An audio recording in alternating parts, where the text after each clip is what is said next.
Now, members, the gold unit, mount up. It's time to wake up, get up, and get amplified. It's the Amped Up Podcast for the last day in July, the 31st, Monday, and BC was able to catch the Great American Bash from NXT last night, the 30th of July, so BC said, let's review this thing amplified style.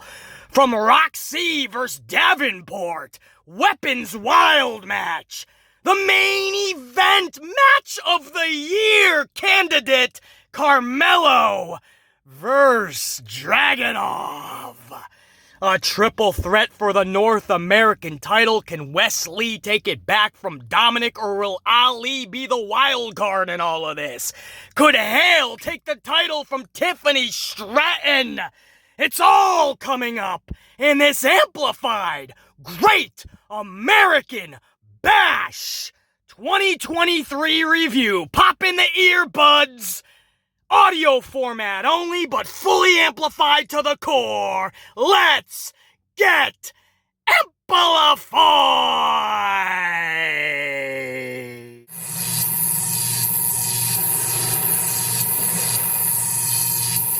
The first match of the night on the Great American Bash, the tag titles. On the line, how you doing, huh?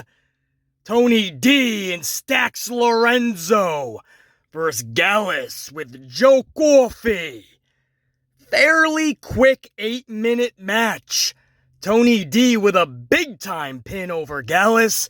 And new tag champs are crowned. Bada bing, bada boom. Tony D now runs the room. From the jump, it was clear this match served one purpose and one purpose only. Get those titles on Tony D and Stax. With so much story behind this match and so much thought put into it beforehand, the conclusion left more to be desired. But I digress. Tony D with a title? I'm in. When he hoisted up that tag title, man, sometimes titles just look like they belong. Again, with the story that they've had, and I've had to go back and watch a lot of this story because I heard it was so good. And with all the business that we got on Tuesday nights, I couldn't watch live. I had to go back and watch, and it was every bit as good as JR9 Gaming and many others said it was. So you're expecting a little bit more substance in this tag match. Again, quick 8 minutes, simplistic finish. Doesn't say much for Gallus, to be honest with you. This is one of those matches where they're a complete afterthought afterwards. But again, it was clear in this 8 minutes, this served one purpose only. Get a title on to Tony D. Lorenzo? No offense, he's been putting on some really good work. But let's be honest, the star of the show is Tony D. Lorenzo, at this point, be damn glad you're along for the ride. Because this was to put a title onto Tony D, and they know damn well Dominik Mysterio in the main roster has the North American title on lockdown. They know damn well if you ain't gonna give it to Dragonov, you know damn well Tony D ain't sniffing that world title anytime soon. That NXT championship. But next up, business was about to pick up. Rok-C versus Blair Davenport. Weapons Wild match. I said, man, I gotta see that gas station brawl before this event goes live. I caught the gas station brawl. It was immaculate. Brought me back to the Stone Cold Booker T supermarket brawl. And it was well done. JR9 was right. The angles were much better, much more believable. Damn, more of that. Take it out of the ring, tell the story, make it memorable, make it fun, make people want to talk about the subject. That was fun. Davenport, Rok-C leading into this match. It's like I said with Gallus and Tony D and Stax. Good story going in. You hope the match can serve it justice. Do it justice. Serve it right. Rok-C and Blair Davenport did just that. Rok-C's home of Texas. Signs that say Rok-C. Chants of Rok-C. None of this Roxanne Perez business. They know she's Rok-C, and they put respect on that name. This was a 12-minute match, bell to bell, physical and fun. Finish was a great sequence. Rok-C lays Davenport onto a table on the outside. She then hits the top rope and catapults herself to the outside, through Davenport and through the table. Puts her back in the ring, and she got all of Davenport, by the way, through that table. Then she puts her back into the ring, and she hits Pop Rocks onto a stack of chairs. Again, getting all of Davenport in the process on those chairs. And hits the cover 1, 2, 3. Rok-C has the crowd amplified. Man, this is one of those matches where these ladies delivered. You can put them at the beginning of the night, match 1 slot. You can put them in the second. You could put them in right before the main event, which is usually that death spot. The sleeper match, the bathroom break right before the main event, and they would make people come back from those concession stands, back from the bathroom, because it would make some noise. Rok-C Blair Davenport delivered. Proud of my girl Rok-C in her home state of Texas, and in front of Mama Rok-C and Sister Rok-C. And Davenport, much respect over to her too, man. It takes two to tango, and she rocked out, man. And she took that table spot like a champ. She took that Pop Rocks through the stack of chairs in the middle of the ring like a champ. Very good. From what I saw in that match 2 slot. Again, 12 minutes bell to bell, even more than the tag title match. Next up, Baron Corbin versus Gable Steveson. These are two dudes that greatly lack charisma and personality. We're hoping Gable can find some. Otherwise, he won't even qualify as a bootleg dollar store version of Kurt Angle. On the flip side, Corbin has been 7 different versions of himself on the main roster, and nothing has connected. To the point where he got DOS booted back to NXT. Anyway, this match lasted all but 5.5 minutes. Double count out or double DQ, who knows? Pick one, it's all the same. It was basically a throwaway contest. They just brawled some more after the bell as the Texas crowd chanted, "Bullshit, bullshit." So they were clearly not happy about the finish, and I bet you most of them weren't happy about the match itself. Again, this could be fun for some people up front. One match, okay. But to consistently make people care when these two dudes lack the charisma and personality and cannot put a storyline on their back, that's going to be telling going forward. We hope they come up with some interesting booking and some interesting creative. Otherwise, I don't know how many people are going to want to see Steveson Corbin for the next 3 months. The match number 4 spot, triple threat match for the NXT North American title. Wes Lee, former champ, Mustafa Ali, and Dominik Mysterio, your current champion. Just under 12 minutes in length from bell to bell. A lot of action, however, was packed into that 12 minutes. Ali went for a sick 450, top rope to the ring apron. Unfortunately for Ali, the only thing he connected with was the ring apron. It looked gnarly, and BC's not sure how necessary that spot was, and it seemed there was no reward at the end of that risk. But it effectively took him out of the equation, and following some Rhea Ripley interference and a soaring Mysterio frog splash onto Wes Lee, Dominik walks out still your North American champion. Your ruler of North American still remains Dominik Mysterio. Again, Wes Lee takes the pinfall and takes the L. There's a trend we're seeing in NXT. The main roster talent isn't just returning to the brand. They're beating everyone on the brand originally. There's just no reason to have Ali not take that pinfall. No harm, no foul. The dude's a jobber on the main roster anyway.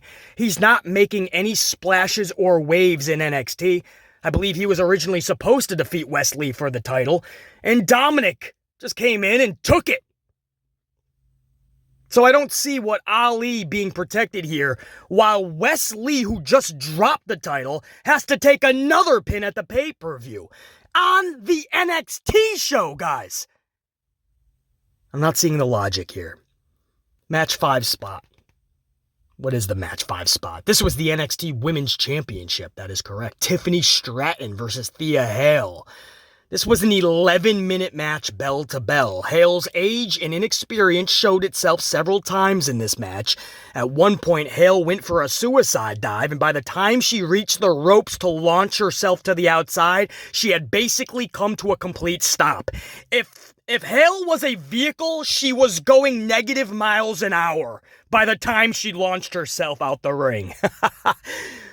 She made it out of the ring somehow eventually, but the timing was already ruined and the move was a rough botch. I think Tiffany was just supposed to catch her into like a power slam, but the timing was off by that point because Hale just stopped before she launched herself. So she kind of just fell out of the arms of Tiffany Stratton. It was just a rough botch. The finish saw Stratton wrap Hale into a Boston Crab, and she kept sitting on Hale's lower back. Damn! Good strategy. Toward the end, Tiffany was exhausted in that Boston Crab, even though she was delivering it. You could tell how exhausted she was. She couldn't even lock the crab in fully. So she had one leg bent back as her knee was trenched into the small of Hale's back. Andre Chase throws in the towel, the red towel, not the white towel. Usually you throw in the white towel for surrender, but it's Chase University, so it's red. They might make a story out of that, however. Hale may be like, that was not the white towel.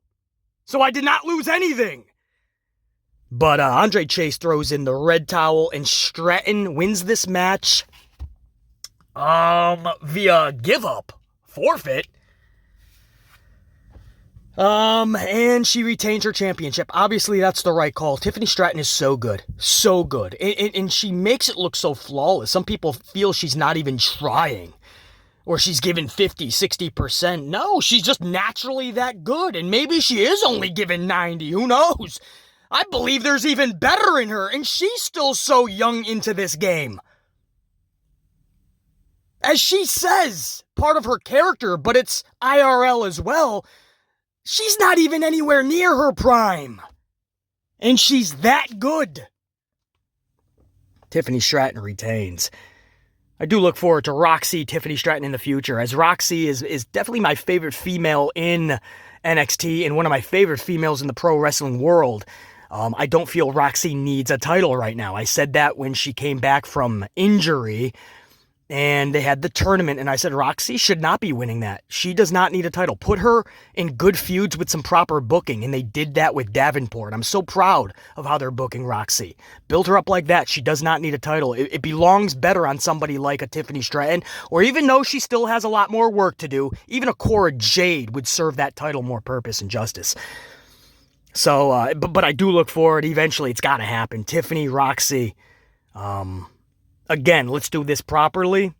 And even then, I don't know if you need to put a title on Rok-C. Next up was your main event, NXT Championship main event, Dragonov versus Carmelo Hayes. This was a very cool entrance for Melo, paying homage to the American Dream. There was these 3 giant banners that fell from the Tron area. The first banner that dropped, massive banner, said, "Get a Dream." And it had Dusty Rhodes saying that, "Get a Dream." Then the second banner fell. It says, "Hold on to it." Dusty saying those words. And then the third banner fell, and "Shoot for the Sky," with Dusty's voice. Of course, that's one of Dusty's most famous promos. He's had about 1 million of them. So the banners, once they fell, Dusty says, "Get a dream, hold on to it, and shoot for the sky." Beautifully done on that entrance for Melo. This was a 24-minute match, by far topped every other match by duplicating a couple of them. Again, the triple threat match was 12 minutes. I believe Rok-C and Davenport was 12 minutes. 11 minutes for sure. Just under 12 minutes was Stratton and Hale. But every one of those matches got duplicated for Dragunov and Hayes. 24-minute match. This was a match of the year candidate, no question. BC doesn't throw around that phrase often. I know a lot of wrestling fans, every time they see a really good match, they start shouting out match of the year. BC does not do that. It really has to check off every single box for BC to say, yup, that's going to qualify as my top 10 matches for candidates. And then it's a different criteria for my top 5. And then I narrow it down to 3, and then I have to pick one from there. This one is absolutely going to be in that top 10 for sure. And there's a damn good chance it's in my top 5 when this year is all said and done. Match of the year. If you guys didn't catch it, Dragunov Hayes from Great American Bash 2023. Check it out. Melo does score the pinfall over Dragunov with nothing but net finisher. Now, I don't like this call, but it's not the wrong call. There's no way you could have went wrong here. Dragunov wins the title. That's more than believable. The guy is on top of the world right now. If you told me Dragunov was taking on Brock Lesnar, I wouldn't just be intrigued. I would literally believe that David would slay Goliath in this situation. I would believe that Dragunov can defeat somebody like Brock Lesnar, somebody half his size in Dragunov. Maybe less than half his size, even more than half his size, I should say. But I believe it, how intense, how physical, how amplified, how immaculate Dragunov is and how he's being booked. I honestly believe that was the moment. Send Dragunov through the stratosphere. They decided after such a physical contest, such a roller coaster of a match and emotion that they brought out of us. They went the distance, just under the 25-minute mark, 24 and change. And they had nothing but net finisher Carmelo walk out with the title. Damn! Now, they protected Dragunov a little bit. He went for a dive on the outside, and he actually connected his dome piece into the NXT title that Trick Williams was holding. I think Williams threw Melo out of the way. Dragunov hits his dome piece. Then nothing but net is hit about 17, 18 seconds later inside the middle of the ring. So, I understand there's a slight protection, but still, this guy has the last man standing in defeating Dijak like he did.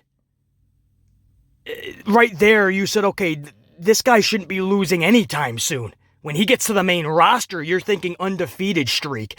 So it was wild to see his shoulders pinned last night. Again, there's not a wrong call. It's just not BC's call. Much respect to Melo, by the way. And again, it's not a wrong call. But damn, BC's got Dragunov, not just winning that title, but Dragunov isn't even losing the NXT title when he goes to the main roster. He's got to give that thing up because nobody can beat him. That's how dynamic, that's how flawless Dragunov has been. So to say how high I am on Dragunov, I hope you hear it in my words, man. This dude is the real deal, and it sucked to see him lose like that, because now it does taint a little bit when I want to see Dragunov versus Brock Lesnar in the future and such. Dragunov versus Roman Reigns, what? But just remembering that, Melo beat him. And that's not shade to Melo at all. For the 100th time, I'll say this. It's not a wrong call. It's just, damn. Dragunov, I understand he hit his dome piece on the NXT title. I mean, he's going to have to, the title is going to have to connect with his dome piece 86 times for me to believe that he's having his shoulders pinned. But Melo ends the night with Trick Williams cheerleading him on, and we go off the air. That's the NXT Great American Bash 2023. But it was a fun night of action, without question. Decent to even good pay-per-view in terms of some of the wrestling matches, like Rok-C and Davenport, for instance. Tiffany, Stratton, and Hale was decent to good. Timing issues and some confidence issues have to be adjusted and attended to in the future. The main event match of the year candidate for sure. The triple threat match, even though only 12 minutes for that North American Championship, so much action was put into that. The only thing that doesn't make this a really good event for BC is I would have had a little bit more. It is a pay-per-view, and for NXT, it's even more special. They don't do these things often. It's not like WWE pay-per-views, where you get one, sometimes two every month. I would have had some more surprises, some more fun, backstage. The finishes could have been a lot better, even with my boy Tony D and Stacks winning the titles. I mean, an 8-minute match for that type of a feud, that storyline was one of the best stories in pro wrestling, and it was tucked in there in NXT. And to see that match, it left a lot more to be desired. I thought we could have had a lot more fun in that finish.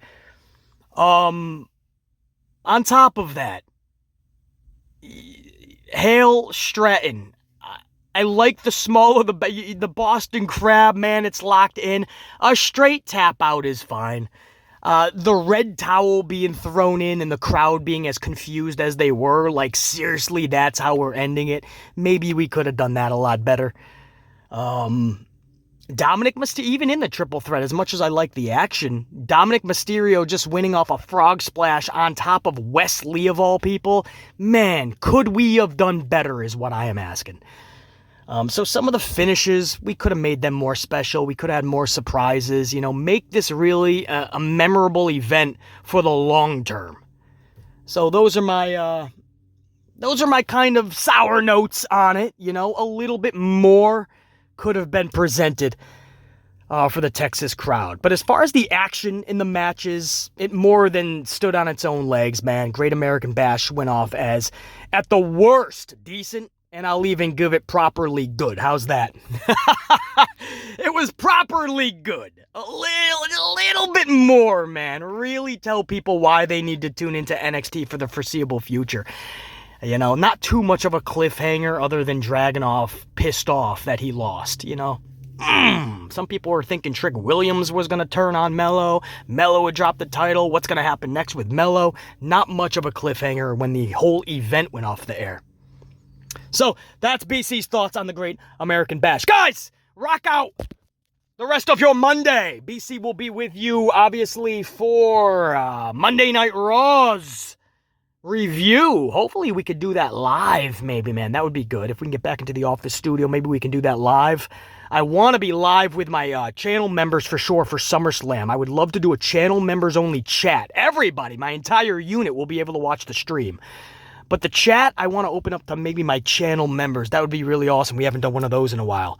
And I want to show that love and respect, appreciation back to my channel members. Anyway, rock out your Mondays. Hopefully, man, we tune in out of habit and hope every Monday night. Hopefully, Monday Night Raw is good tonight. I know some of you guys are laughing.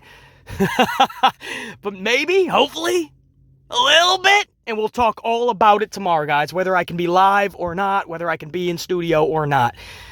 You guys will get the Raw review. All right, that's it. Rock out your Mondays amplified style. Till next time, and there will be a next time. Top guy, I'm out. BC saying check you. And I know there were some super chat, super thankses in the last podcast. I will get to them in the next podcast, whether that's live or not. I know WWE, AEW, Marvel fan was one of them, so I appreciate that. I don't have it in front of me right now, but I will absolutely give those shout outs as well. All right, BC, I'm out. Check you.